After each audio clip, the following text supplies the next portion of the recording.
Slow down. That's the plea from neighbors at the Plantation Lakes development in Millsboro.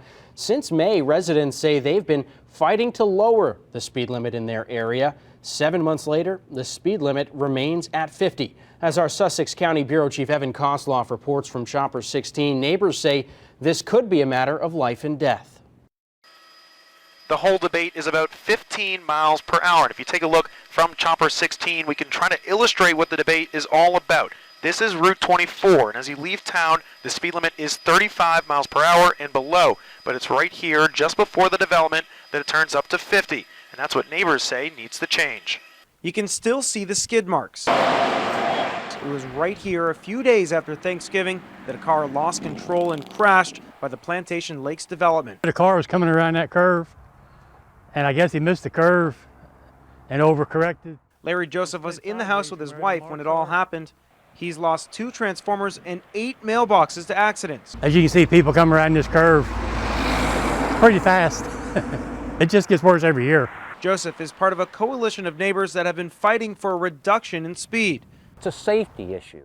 Plantation Lakes resident Neil Dickerson has been leading the charge. He says they need DelDOT's help.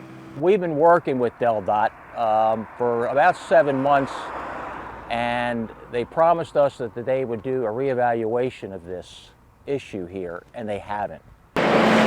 But DelDOT tells WBOC that you can't just lower a speed limit without adequate cause. Jim Westhoff of DelDOT says a previous study of the location demonstrated a speed drop wasn't needed. Just by itself, lowering the speed limits does not make a road more safe. In fact, it makes a road more dangerous. The reason it becomes more dangerous is that we have a mix of vehicles traveling at very different speeds, and it creates accidents. But back at Route 24, cars continue to zip by. Whether they will move through a little slower in the future, though, remains to be seen.